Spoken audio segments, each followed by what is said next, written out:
সরকারের দায়িত্ব মূলত এগুলো সমাধান করা, কিন্তু বিরোধী দল হিসাবেও আমাদের দায়িত্ব আছে। তিস্তা মহাপরিকল্পনা বাস্তবায়নে আমাদের পক্ষ থেকে জোরালো দাবি উত্থাপন করা হয়েছে এবং সরকারের পক্ষ থেকে এই ব্যাপারে অঙ্গীকার ব্যক্ত করা। আমি সর্বপ্রথম সেই সমস্ত মানুষদের প্রতি সহানুভূতি জ্ঞাপন করছি এবং তাদের আত্মার মাগফিরাত কামনা করছি যে সম্প্রতি বন্যায় যারা নিহত হয়েছেন পাহাড় ধসের কারণে বা বিভিন্ন কারণে।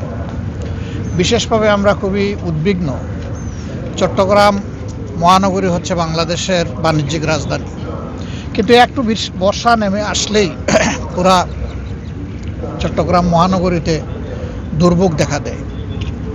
নালা নর্দমা উপচে পড়ে, বিভিন্ন ধরনের অসুবিধার কারণে দুই একটা মৃত্যুর ঘটনাও গতবার ঘটেছে।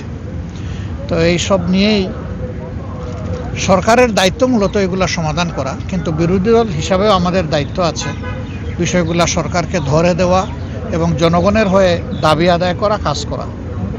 আমাদের আজকের আশাটা অনেকটা সেরকমই। আমরা ইনশাল্লাহ এখান থেকে বাঁশখালী যাচ্ছি। বাঁশখালীর থেকে ফেরার পথে আমরা লোহাগাড়া এবং সাতকানিয়া আমরা চেষ্টা করব। এরপরে শহরেরও কিছু জায়গায় আমরা যাব, দেখব, আপনাদের অবস্থা দেখে আপনাদের পক্ষ থেকে আপনাদের হয়ে আমরা যাতে কাজ করতে পারি সেই চেষ্টা করব। তাছাড়াও আমাদের পক্ষ থেকে আমাদের সীমিত সামর্থ্য অনুযায়ী আমরা এই বিপন্ন মানুষের পাশে দাঁড়াবো।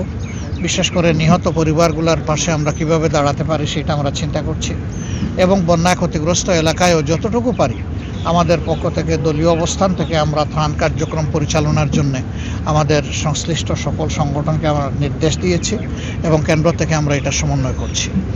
দেশের 4টা বিভাগে মূলত এই সমস্যা দেখা দিয়েছে: চট্টগ্রাম বিভাগ, সিলেট বিভাগ, রংপুর বিভাগ এবং ময়মনসিংহ বিভাগ। আর বাকি বিভাগগুলো অতটা ভালনারেবল না, কিন্তু এই 4টা বিভাগের অবস্থা ক্রমান্বয়ে খারাপের দিকে যাচ্ছে। তবে রংপুর বিভাগ বেশি হুমকিতে পড়বে। যদি তিস্তার ওই দিক থেকে বাঁধ সব খুলে দেওয়া হয় তাহলে যেটা প্রত্যেক বৎসরই হয়, এটা দুঃখ হয়ে আছে, সেই ঝামেলাটা দেখা দেবে। এই জন্য আপনারা জানেন যে ইতিমধ্যে তিস্তা মহাপরিকল্পনা বাস্তবায়নে আমাদের পক্ষ থেকে জোরালো দাবি উত্থাপন করা হয়েছে এবং সরকারের পক্ষ থেকে এই ব্যাপারে অঙ্গীকার ব্যক্ত করা হয়েছে।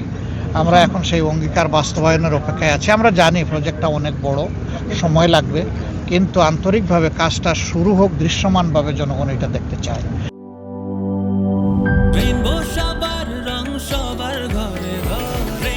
Rainbow Paints, the color of joy.